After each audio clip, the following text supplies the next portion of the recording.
مسئله پیشگویی و پیشگویی کردن کلاً یه مبحثیه که از قدیم الایام تا الان که توی قرن 21 هستیم وجود داشته. یه سریا به شدت بهش اعتقاد دارن تا حدی که فالگیر انتخاب میکنن که برن آیندهشون رو براشون پیش بینی کنه و یه سریا میگن که نه، اینا یه سری خزعبلاته که فقط واسه سرگرمی مردم اتفاق میفته. حالا که کدوم گروه درست میگه که آیا اصلا علم پیشگویی و پیشبینی وجود داره یا نه رو کاری نداریم. ما فرض رو بر این میذاریم که وجود داره، پیشگویی کردن وجود داره. سوالی که پیش میاد اینجا اینه که آیا پیشگویی کردن از طریق راه‌های علمی اتفاق میفته یا نه باید قدرت ماوراءطبیعی داشته باشی؟ یعنی یه طریقی که توی علم نگنجه، علم هیچ دلیلی براش پیدا نکنه که یک فردی یک گوشه‌ای از دنیا میتونه همه چیز رو پیشگویی کنه و مو به مو اتفاق میفته، ولی پیشگوییاش در حد چیزای کوچیکی نبوده، بزرگترین اتفاقای دنیا رو پیشگویی کرده.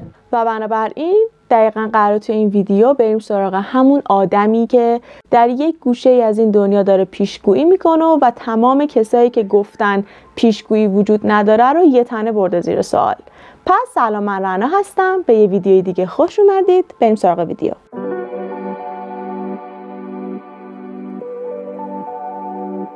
این آقای عجیب و مرموز و البته معروف اسمش هست کریس رابینسون که در سال 1951 در انگلستان به دنیا آمده. کریس رابینسون از همون بدو تولد دچار یک بیماری بود، یعنی یک بیماری داشت که هم خودش و هم خانواده‌اش رو خیلی اذیت میکرد و اون بیماری مربوط به قلبش بود و پس میشه گفت که بیماری قلبی داشته. این بیماری قلبی دقیقاً نشأت اون محبت الهیه که کریس رابینسون داشته، یعنی پیشگویی کردن.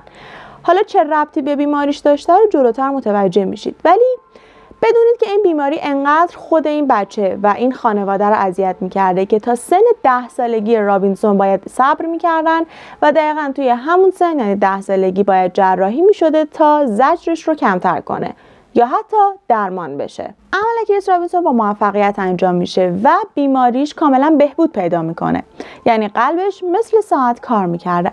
اما دچار یک مشکل لاینحل دیگه میشه، یک مشکلی که به گفته خودش آرزو میکرده که هیچ وقت همچین چیزی رو که بقیه مردم بهش میگفتن یک محبت الهی رو نمیداشته و همیشه مثل یک آدم معمولی زندگی میکرده. رابینسون وقتی که به هوش میاد به خانواده‌اش و دکترها میگه که درسته که من بیهوش بودم و توی اتاق عمل بودم، اما توی تمام تایمی که داشتید عملم میکردید احساس میکردم که پیش خانواده‌ام و تمام چیزهایی که میگفتن و تمام احساساتی که داشتن رو منم حس میکردم. و خب تا اینجای داستان همه میگفتن خب این یه چیز طبیعیه و برای خیلی اتفاق افتاده که توی یک عمل، توی یک بیهوشی یا توی یک حالت خلسه بودن و روحشون در جای دیگه بوده و همه چیز رو به طور واقعی حس میکرده. اما قضیه به همینجا ختم نمیشد، یعنی کل داستان عجیب کریس رابینسون به این ختم نشده بود که روحش جایی بوده که جسمش نبوده.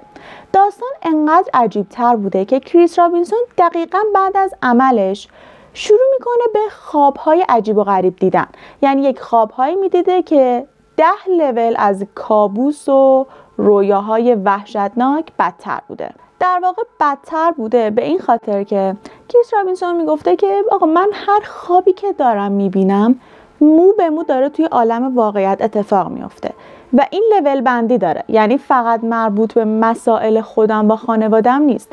یعنی مثلا بر فرض مثال من شب قبل خواب میبینم که پدرم داره راه میره، پاش پیچ میخوره و صبح بیدار میشم عین همون اتفاق با همون جزئیات اتفاق میفته و پدرم پاش پیچ میخوره. یعنی به یه جایی رسیده بود که کریس رابینسون میگفته که من حتی تمایل نداشتم بخوابم، از اینکه میخوابیدم میترسیدم و فکر میکردم که الان اگر بخوابم قراره مثلا خواب مرگ یکی از عزیزانم رو ببینم. اما داستان حتی از این وحشتناکتر هم میشه. خوابای کریس رابینسون فراتر از خانواده‌اش، فراتر از اطرافیانش و فراتر از اون دنیایی بوده که توی ذهنش داشته، یعنی مربوط میشده به کل دنیا. و خب کریس رابینسون خوابهایی میدیده که از معروفترین و ترسناکترین اتفاقهایی هستند که توی دنیا رخ داده و ما شما هم اخبارش رو شنیدیم، راجبش اطلاعات داریم. حالا بهشون میرسیم، به اینکه چه خوابایی رو دیده بوده. اما اینو بدونید که رابینسون این چیزی که من یا شما بهش میگفتیم محبت انقدر اذیتش میکرده که میگفته من شده بودم مضحکه خاص و عام. یعنی که نه که مسخرم کنن، ولی مثلا یهو فامیل زنگ میزد که ما امروز فلان اتفاق برامون افتاده بوده، تو توی خوابت ندیده بودی؟ و رابینسون اینطوری بوده که لعنتیا من دارم عذاب میکشم، بعد شما دارید زنگ میزنید به من، نمک روی زخمم هم میپاشید، من دارم روانی میشم از این چیزی که شما دارید باش حال میکنید. و اینطوری میشه که رابینسون کم کم کم کم تلاش میکنه با کمک خوابهاش جلوی یه سری از اتفاقات رو بگیره.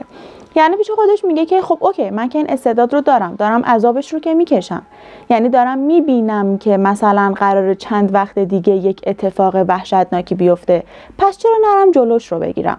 و تلاشش رو هم میکنه، اما خب بارها و بارها با شکست مواجه میشه، به این خاطر که خودش میشه مظنون اول پرونده تمام اون اتفاقاتی که رابینسون فقط قصد کمک کردنشون رو داشته. یه نمونه از پرونده هایی که رابینسون مظنون اولش میشه در صورتی که فقط قصد کمک کردن داشته مربوط به دهه 1990. تو دهه 1990 رابینسون یک خوابی میبینه. خواب میبینه که یه هواپیمای نمایشی توی هوا بوم منفجر میشه و اصلا کل دنیا به هم میریزه به خاطر این اتفاق ناگوار. رابینسون بعد از اینکه این خواب میبینه سریع به پلیس زنگ میزنه. پلیس که اول اصلا جدیش نمیگیره، ولی بعد از اینکه اون اتفاق میفته میاد سر وقت رابینسون میگه که تو از کجا میدونستی؟ اصلا از کجا میدونستی که کدوم هواپیما قرار منفجر بشه؟ که خب بعدش پلیس اومده بود گفته بود که این نمایش هوایی که مسلماً با هواپیماها انجام میشده از یه امنیت فوق بالایی برخوردار بوده، یعنی امنیت این هواپیماها تضمین شده بوده. و حالا شما فکرش رو کنید که چند روز قبل یه نفر زنگ زده و گفته که کدوم هواپیما با کدوم جزئیات قرار منفجر بشه. مسلماً ما بهش شک میکنیم. پس از این ماجرا یک برنامه شو تلویزیونی به اسم عجیب ولی واقعی که اون زمانها مثلا خیلی رو بورس بوده، خیلی مردم نگاش میکردن، که اسمش هم مشخصه، عجیب ولی واقعی، اومده رابینسون رو دعوت میکنه. رابینسون میره اونجا و میگه که بابا من نه خلافکارم، نه آدم پولداریم، نه آدم خفنیم، هیچی نیستم. من یه جراحی کردم توی 10 سالگی، بعد از اون دوچار یک استعداد، حالا اگر بشه اسمش رو گذاشت استعداد، دوچار یک اتفاقی شدم، دوچار یک تحولی شدم که بدبختانه میتونم اتفاقای بد آینده رو ببینم، توی خواب هم میبینم، اینطوری نیست که پیش بینی کنم خودم. و اونجا توی اون برنامه رابینسون خیلی معروف میشه. معروف نه به این خاطر اینکه مثلا بگن که واو چه آدم خفنی، اوکی، بین مردم هم معروف میشه. معروف از این بابت که کلی دانشمند و پژوهشگر و روانشناس و روانپزشک میرزن روی سر رابینسون که فقط بفهمن این کجای مغز این آدم دچار تحول شده که همچین چیزی رو توی این به وجود آورده. ما تا اینجا با خود کریس رابینسون آشنا شدیم و بیایید از اینجا به بعد در رابطه با چند تا دیگه از پرونده هایی که پیشگویی کرده و پشمای دنیا ریخته صحبت کنیم. اینکه چه اتفاقای وحشتناکی رو که از معروفترین اتفاقای دنیا هستن رو این میدونسته. 11 سپتامبر کریس رابینسون اتفاق ناگوار 11 سپتامبر رو پیش بینی یا پیشگویی کرده. در واقع میشه گفت توی خواب دیده بوده. یعنی یه اتفاق به این وحشتناکی، به این بزرگی رو این دیده بوده. بنابر یه سری مدارک معتبر در 5 آگوست 2001 کریس رابینسون از خواب میپره و عرق کنان میره میگه که آقا من یک خوابی دیدم که یک هواپیمایی به یک آسمان خراش برخورد میکنه و تعداد خیلی زیادی آدم میمیره و میگه که این اتفاق بعد از ربوده شدن هواپیما در واقع اتفاق میفته. پس میره سریع به همون پژوهشگرا و دانشمندا میگه که حالا که میخواید رو من تحقیق کنید بیایید جلوی این اتفاق رو بگیریم. و خب یک نفر از اونا با کریس رابینسون همراه میشه. یکی از استادهای دانشگاه آریزونا به اسم پروفسور گری با کریس رابینسون همراه میشه و به سمت آمریکا میره تا ببینه که کریس رابینسون دقیقاً کدوم آسمان خراش، کدوم محله، کدوم هواپیما و کلاً جزئیات خوابش رو برای این پروفسور مثلا تعریف کنه و اینا بتونن جلوی اون اتفاق رو بگیرن. اما هر چقدر رابینسون به مغز خودش فشار میاره که جزئیات دقیق تری از اون خواب رو به یاد بیاره، به شکست میخوره و این استاد تلاش میکنه که میبرتش کنار تمام آسمان خرش های آمریکا و میگه که این بوده، این بوده، این بوده، کدوم بوده؟ ولی رابینسون میگه که من دقیقاً یادم نمیاد ولی مطمئنم که این اتفاق میفته. بنابراین چون که به هیچ نتیجه‌ای نمیرسن و در واقع رابینسون نمیتونسته تشخیص بده که کدوم آسمان خراشه و خب نمیتونسته دقیق تر کمک کنه، دست از پا درازتر برمیگردن. بچه این عکسی هم که دارید میبینید از یادداشت‌های کریس رابینسون در رابطه با خوابی بوده که دیده. یعنی به محض اینکه خواب رو دیده بیدار شده اومده یه سری یادداشت از خوابش نوشته که یک وقت چیزی رو از قلم نندازه. اما با این وجود حتی این اطلاعات هم به اون استاد و به بقیه و به خود کریس رابینسون هیچ کمکی نکرد که بتونن جلوی اون اتفاق رو بگیرن. و خب وقتی که رابینسون به هیچ نتیجه‌ای نمیرسه به لندن برمیگرده، اما چون همچنان نگران اون اتفاقی بوده که قرار بوده بیفته، دوباره در 9 سپتامبر همون خواب رو میبینه، اما این بار با جزئیات خیلی خیلی دقیق تر.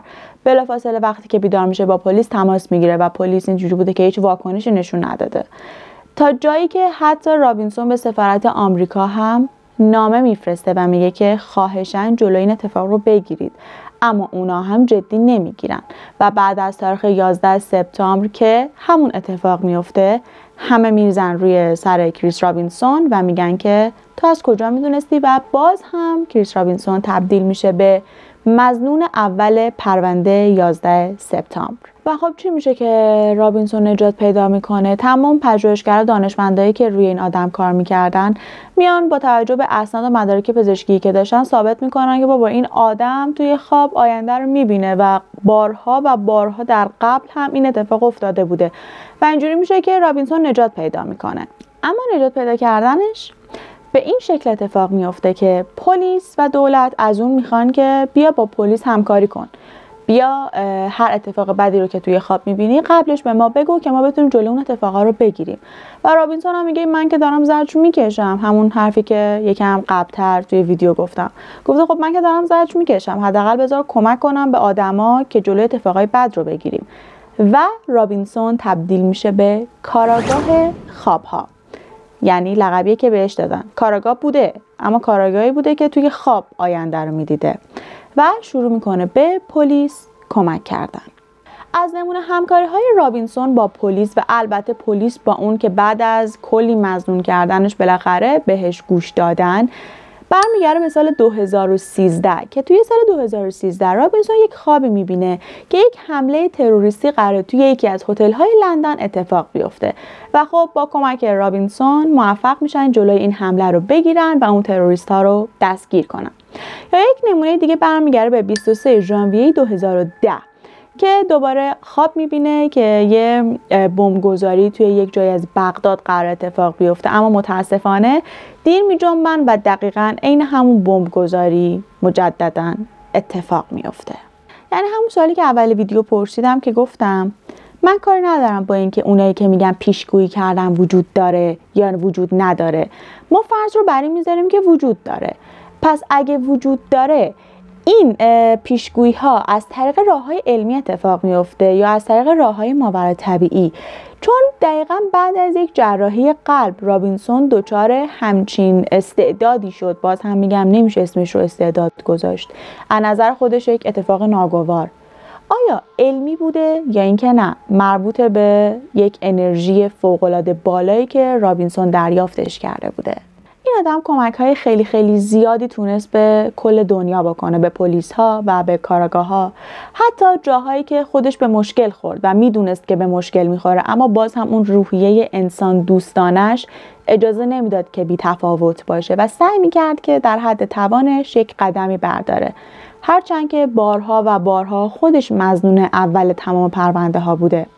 اما از یک جای به بعد رابینسون یک تصمیم خیلی مهم گرفت. اون در حال حاضر در یک مرکز مشاوره کار میکنه و به همه کسایی که مشکلات ذهنی و روحی دارن و تا جایی مثل خودشن سعی میکنه کمک کنه و تصمیم گرفته که دیگه به خوابهایی که میبینه خیلی توجه نکنه. به گفته خودش گفته بوده که من انقدر بابت خوابهایی که دیدم به مشکل خوردم که الان ترجیح میدم خوابهام رو نادیده بگیرم و سعی کنم از این چیزی که شما بهش میگید محبت دوری کنم. بعد کریس رابینسون یک مصاحبه کرده بوده و توی یکی از این مصاحبه هاش گفته بوده که بسیاری از اطرافیانم این وضعیت من را یک محبت الهی می‌دانند، در حالی که خودم از این وضع اصلا راضی نیستم و همیشه آرزو می‌کنم که دوباره به زندگی عادی برگردم.